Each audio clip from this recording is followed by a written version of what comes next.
अध्याय 2 विलयन में हमने पिछले वीडियो में वाष्प दाब में आपेक्षिक अवनमन के बारे में अध्ययन किया था। तो यदि आपने पिछली वीडियो नहीं देखी है तो उसको ज़रूर देखें। आज का हमारा टॉपिक है क्वथनांक में उन्नयन, एलिवेशन इन बॉइलिंग पॉइंट। तो क्वथनांक में उन्नयन, उन्नयन मीन्स बढ़ोतरी।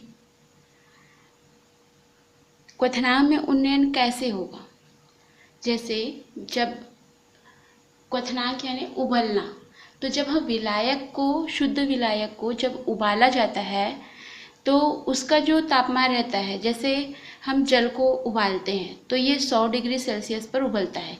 लेकिन जब इसमें कोई अवाष्पशील विलेय पदार्थ को मिला दिया जाए तो इसमें क्या होगा, इसमें इसका टेम्परेचर और अधिक होने पर ही यह उबलेगा। तो हम ये जानते हैं कि शुद्ध विलायक का वाष्प दाब अधिक होता है विलयन के वाष्प दाब से। यानी कि जब अवाष्पशील विलेय पदार्थ को विलायक में मिला दिया जाए तो उसके वाष्प दाब में भी कमी आती है और तापमान में बढ़ोतरी होगी। कहने का मतलब है कि जब शुद्ध विलायक को गर्म किया जाता है टेम्परेचर दे करके, तो उसका वाष्प दाब अधिक और अवाष्पशील विलेय पदार्थ मिले विलयन का वाष्प दाब कम और तापमान शुद्ध विलायक की अपेक्षा और अधिक होता है। तो द्रव का क्वथनांक के लिए हम क्या बोल सकते हैं कि वह तापक्रम जिस पर द्रव का वाष्प दाब वायुमंडल दाब के बराबर होता है, द्रव का क्वथनांक कहते हैं। जल का वाष्प दाब 100 डिग्री सेल्सियस या केल्विन में लेंगे तो 373.15 केल्विन ताप पर ये 1.013 बार है। मतलब कि जब ये उबलेगा, जब कोई विलयन उबलता कब है, कोई द्रव उबलता कब है, जब वह वायुमंडलीय दाब के बराबर हो जाता है। तो इस प्रकार से हम ये कह सकते हैं कि किसी विलायक में अवाष्पशील विलेय मिलाने पर प्राप्त विलयन का क्वथनांक बढ़ जाता है, क्योंकि विलेय मिलाने पर विलायक का वाष्प दाब कम हो जाता है। इस बात को अभी मैंने समझाया आपको। इस प्रकार किसी भी विलयन का क्वथनांक शुद्ध विलायक के क्वथनांक से हमेशा अधिक होता है। मतलब कि यदि हम शुद्ध विलायक को उबाल रहे हैं तो उसका क्वथनांक जितना होगा उसकी अपेक्षा उस शुद्ध विलायक में जब अवाष्पशील विलेय पदार्थ को मिला दिया जाएगा तब उसका क्वथनांक उस शुद्ध विलायक के क्वथनांक से अधिक होगा, हमेशा अधिक होगा। तो विलायक के क्वथनांक में उन्नयन से क्या समझते हैं कि विलयन तथा शुद्ध विलायक के क्वथनांक में अंतर को विलायक के क्वथनांक में उन्नयन कहते हैं। मतलब जो विलयन का क्वथनांक रहेगा और जो शुद्ध विलायक का क्वथनांक रहेगा, इन दोनों में जो अंतर रहेगा उसी को कहेंगे विलायक के क्वथनांक में उन्नयन। तो इसको डेल टीबी से दर्शाते हैं। मान लेते हैं कि शुद्ध विलायक का क्वथनांक T1 और विलयन का क्वथनांक T2 है, तो क्वथनांक में उन्नयन del TB equal to T2 minus T1। यहाँ पर B क्यों लिए हैं? क्योंकि हम क्वथनांक को पढ़ रहे हैं। क्वथनांक को इंग्लिश में बॉइलिंग बोलते हैं, इसलिए डेल टी बी लिखा हुआ है। हम अब इसको ग्राफ से समझते हैं। यदि शुद्ध विलायक तथा विलयन का वाष्प दाब और तापमान के बीच में जब ग्राफ खींचा जाता है तो हमको दो वक्र मिलते हैं। एक AB जो शुद्ध विलायक के लिए होता है और CD जो विलयन के वाष्प दाब के लिए होता है। यहाँ पर आप एक देख रहे हैं कि ये एक वायुमंडलीय दाब दिया हुआ है। मतलब कि जब हम दोनों शुद्ध विलायक, जब ये शुद्ध विलायक को टेम्परेचर देते हैं तो जैसे जैसे तापमान बढ़ाएंगे तो उसका वाष्प दाब क्या होता है? बढ़ता है।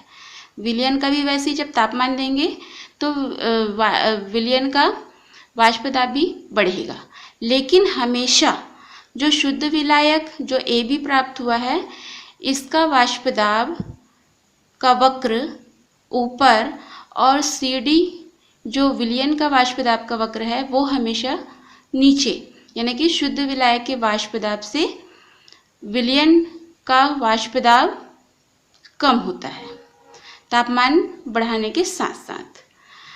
और यहाँ पर दूसरा पॉइंट क्या देख रहे हैं हम कि जो बिंदु X है, बिंदु X पर शुद्ध विलायक का वाष्प दाब वायुमंडलीय दाब के बराबर हो जाता है। और जो बिंदु X का जो संगत ताप है ये T1, ये विलायक का क्वथनांक है। और इसी प्रकार से जो बिंदु Y मिला है, ये जो बिंदु Y है ये विलयन का वाष्प दाब वायुमंडलीय दाब के बराबर होता है। और बिंदु Y का संगत तापमान T2 जो कि विलयन का क्वथनांक होता है। तो इन दोनों के अंतर को ही क्या बोलते हैं? क्वथनांक में उन्नयन। फिर नेक्स्ट थर्ड पॉइंट है कि जो T2 का मान है वो हमेशा T1 से अधिक होगा। क्यों होगा? क्योंकि जो विलयन का क्वथनांक है वो विलायक के क्वथनांक से अधिक होता है। मतलब ये जो T2 है इसका मान अधिक होगा T1 से। तो यहाँ पर ये क्या है? ये विलयन का क्वथनांक है। तो विलयन का क्वथनांक हमेशा ये जो शुद्ध विलायक है उसके क्वथनांक से अधिक होगा। तो ये हमको इस ग्राफ से पता चलता है, ग्राफ को अवलोकन करने पर जो वक्र प्राप्त हुआ है उससे। तो इसके लिए प्रयोग के आधार पर यह पाया गया है कि क्वथनांक में उन्नयन डेल टीबी विलयन की मोललता के समानुपाती होता है। मतलब हम इसको कैसे लिख सकते हैं? डेल टीबी समानुपाती एम। यहाँ पर ऐसा हम लिख सकते हैं इसको, डेल टीबी समानुपाती एम के। तो इस समानुपाती के साइन को हटाने के लिए हमने एक स्थिरांक लिया है KB।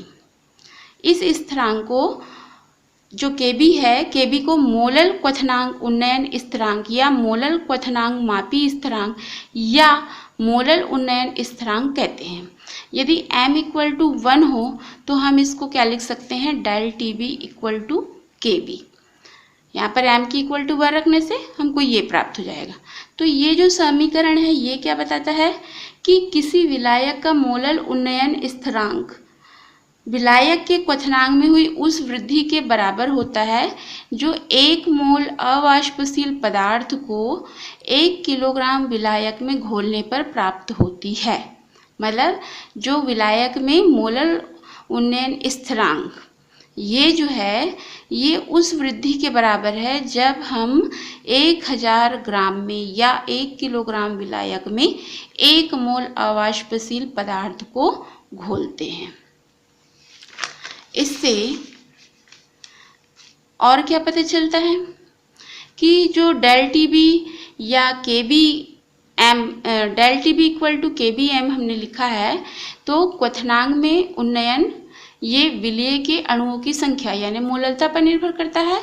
तो मोललता पर निर्भर करता है मतलब उसकी अणुओं की संख्या पर निर्भर कर रहा है। तो हमने पहले पढ़ा है कि ये अणु संख्या गुण क्या है? जो विलेय के विलेय के अणुओं की संख्या पर निर्भर करता है, ना कि विलेय की प्रकृति पर। तो अतः जो क्वथनांक में उन्नयन है ये एक अणु संख्या गुण है। अब जो क्वथनांक में उन्नयन के द्वारा हम विलेय के आणविक द्रव्यमान की गणना करना सीखेंगे। Calculation of the molecular mass of the solute bye elevation of boiling point. मतलब कि जो हमने क्वथनांक में उन्नयन का जो फॉर्मूला निकाला है उसकी सहायता से विलेय के आणविक द्रव्यमान की गणना। ये एग्ज़ाम के दृष्टिकोण से इम्पॉर्टेंट क्वेश्चन है और क्वेश्चन में आपको क्वथनांक में उन्नयन क्या किसे कहते हैं और ये क्या होता है इसके लिए सिद्ध करिए डेल टीबी = KBm और क्वथनांक में उन्नयन द्वारा विलेय के आणविक द्रव्यमान की गणना कीजिए।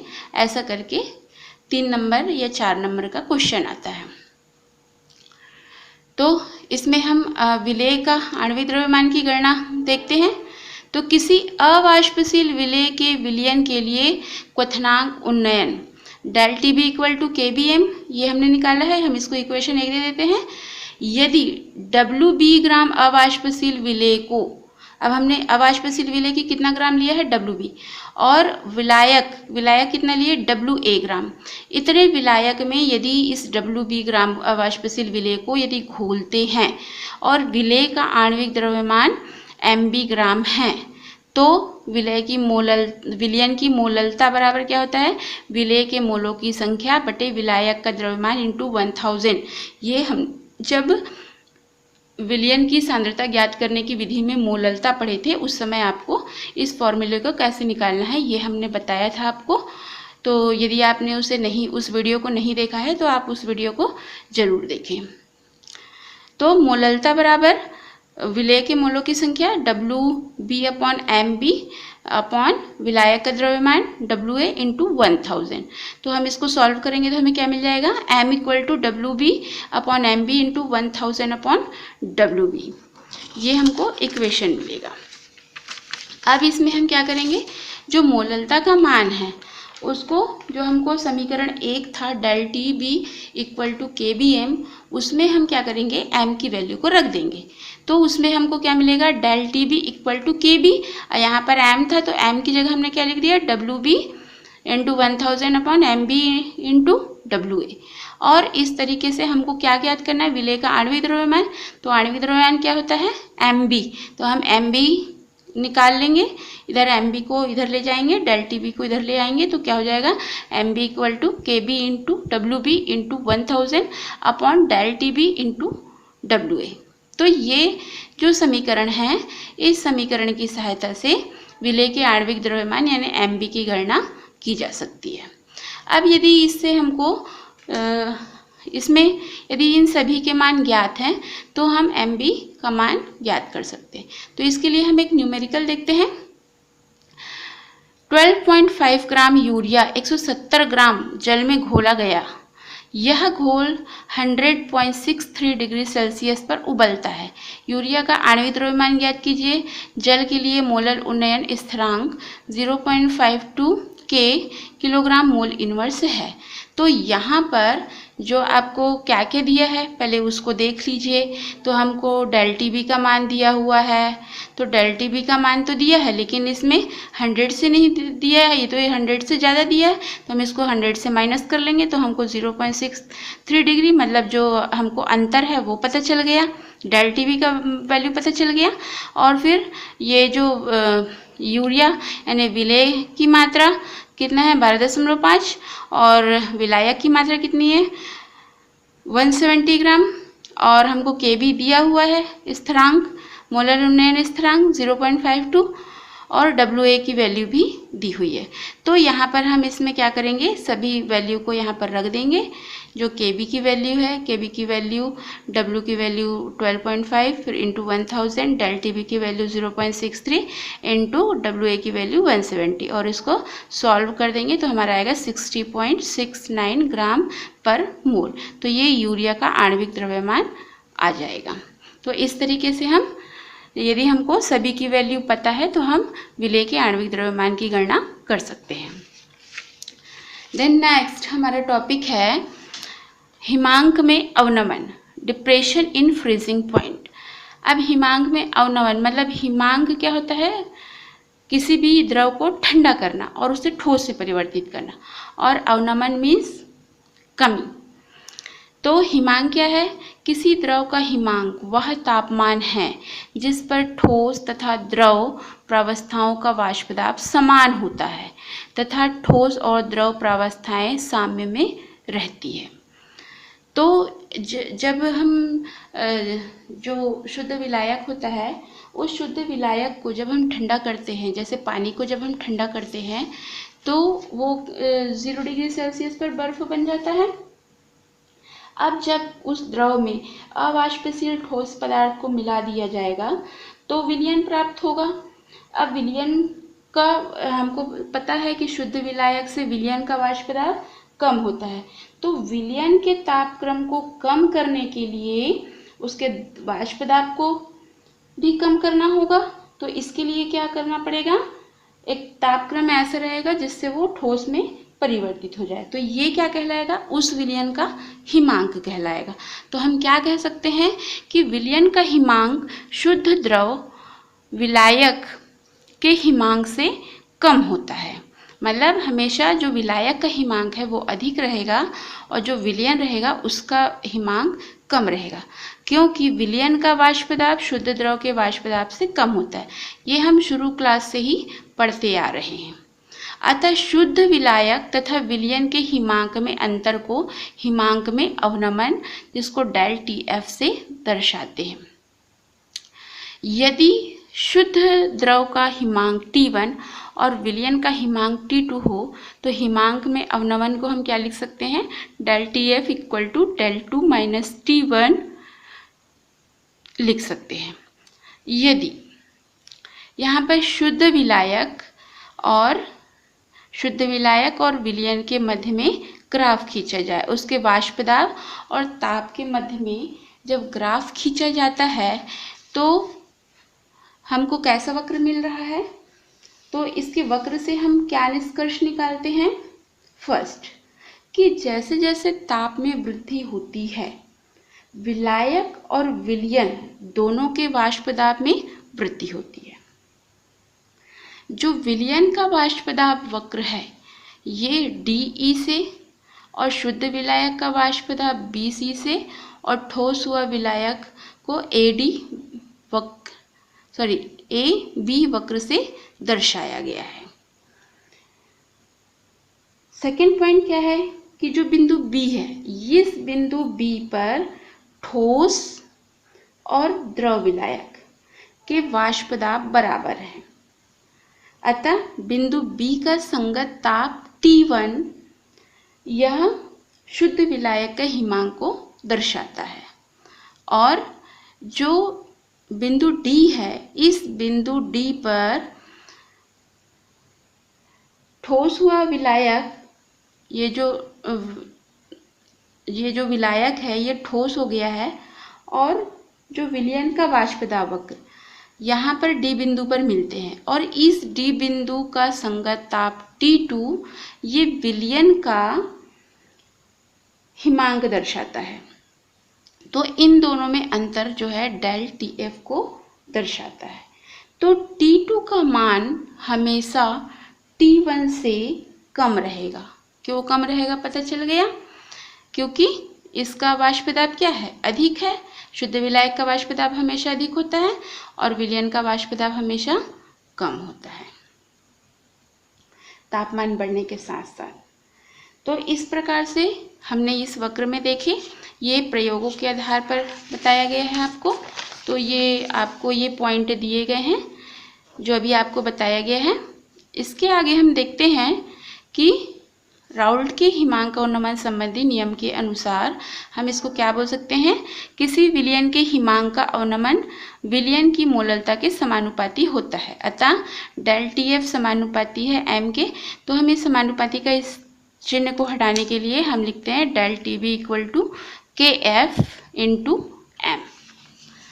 तो यहाँ पर जो KF है इसको क्या बोलते हैं, मोलल हिमांक अवनमन स्थिरांक या मोलल क्रायोस्कोपी स्थिरांक। और यदि हम m की इक्वल टू 1 ले लेंगे तो क्या हो जाएगा, del TF equal to KF। यहाँ पर f क्यों लिए हैं, देखिए पिछले में हमने जो पढ़ा था क्वथनांक में उन्नयन, उसमें क्या हमने डेल TB लिया था क्योंकि वहाँ बॉइलिंग को पढ़ रहे थे। यहाँ पर डेल TF लिख रहे हैं क्योंकि हमें यहाँ पर हिमांक में अवनमन पढ़ रहे हैं। तो इसकी सहायता से हम क्या बोल सकते हैं कि किसी विलयन का मोलल हिमांक अवनमन स्थिरांक विलायक के हिमांक में हुई उस कमी के बराबर है जो 1 मोल अवाष्पशील विलेय को 1000 ग्राम विलायक में घोलने पर प्राप्त होती है। मतलब अवाष्पशील विलेय को आप जो 1 मोल अवाष्पशील विलेय है उसको 1000 ग्राम विलायक में जब घोलते हैं तो क्या होता है, जो शुद्ध विलायक रहता है उससे जब विलयन बनता है तो उसके मोलल हिमांक अवनमन स्थिरांक में से क्या होती है, विलायक के हिमांक में कमी आती है। तो उस कमी के बराबर को वो दर्शाता है। तो KF की हम इकाई भी ज्ञात कर सकते हैं, जैसे del TF equal to KFM हमने निकाला, तो यहाँ पर m इक्वल टू यदि 1 कर देते तो हम ऐसा इसको del TF equal to KF लिख सकते हैं, या हम इसको KF की वैल्यू हमको इकाई निकालनी है तो हम इसको डेल TF अपॉन m लिख सकते हैं, इसके इक्वल टू K/m होता है और m की इकाई क्या होती है, मोल पर किलोग्राम। तो Kf के लिए हम निकालेंगे तो क्या हो जाएगा, K किलोग्राम मोल इनवर्स। तो ये क्या है, Kf की इकाई है। अब हम हिमांक अवनमन द्वारा अवाष्पशील विलेय की आणविक द्रव्यमान की गणना कैसे की जाती है इसके बारे में पढ़ेंगे। Calculation of the molecular mass on non volatile solute bye depression in freezing point. तो हिमांक में अवनमन की सहायता से, तो फिर देखिए फिर आ गया कि जब आणविक द्रव्यमान ज्ञात करना है तो हमको ये देखना है कि कितने ग्राम विलायक में कितने ग्राम विलेय घुला हुआ है। तो WA ग्राम विलायक में WB ग्राम विलेय पदार्थ घुला हुआ है और विलेय का आणविक द्रव्यमान MB है। पूरे चैप्टर में आप विलायक को घोलना है तो WA और विलेय पदार्थ कितना घुलना है WB, आणविक द्रव्यमान उसका MB, विलेय का आणविक द्रव्यमान MB, विलायक का आणविक द्रव्यमान MA ही होगा। इसको ध्यान रखेंगे तो आपका कभी गलत नहीं होगा। और तो समीकरण से हमने del TF equal to KF into M, तो यहाँ पर मोललता जो हमने पिछली कक्षाओं में पढ़ा है, विलेय की मोलों की संख्या बटे विलायक का द्रव्यमान ग्राम में इंटू 1000। तो इसमें हम वैल्यू रख देंगे WB/MB इंटू 1000/WA और फिर इसको सॉल्व कर देंगे तो हमको मोललता मिल जाएगी WB/MB इंटू 1000/WA। अब इस m की वैल्यू को हम क्या करेंगे, समीकरण 1 में रख देंगे तो हमको मिल जाएगा del TF equal to KF into WB into 1000/MB into WA।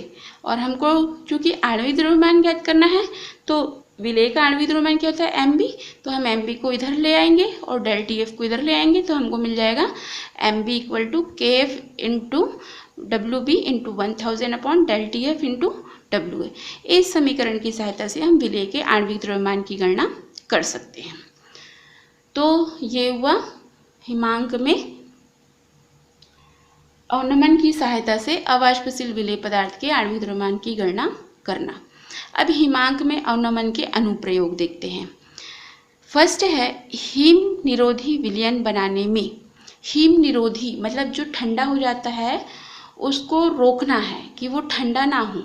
तो इसके लिए क्या करते हैं, जैसे जो ठंडे प्रदेश होते हैं उसमें वहाँ के कारों के रेडिएटर में जो पानी उपयोग किया जाता है तो वहाँ पर क्या होता है 0 डिग्री सेल्सियस पर वो जमने लगता है।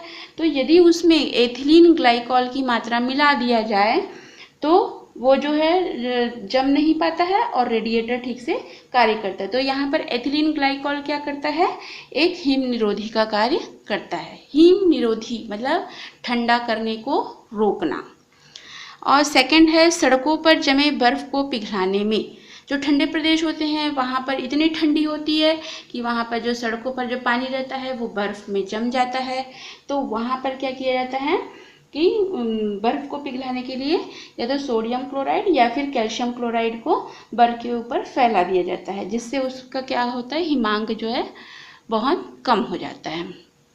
तो इस तरीके से आज हमने क्वथनांक में उन्नयन और हिमांक में अवनमन के बारे में पढ़े हैं। तो आपको ये समझ में आया होगा। तो वीडियो को लाइक, शेयर और सब्सक्राइब ज़रूर करिए। सब्सक्राइब करना ना भूलें और आगे के वीडियो के लिए आपके सब्सक्राइब करने से मोटिवेशन मिलता है हमें। तो इसलिए थैंक यू और watching for this video. Then next हमारा टॉपिक रहेगा परासरण दाब, जो अणुसंख्यक गुण है। तो इसके बारे में हम नेक्स्ट वीडियो में चर्चा करेंगे। Thank you.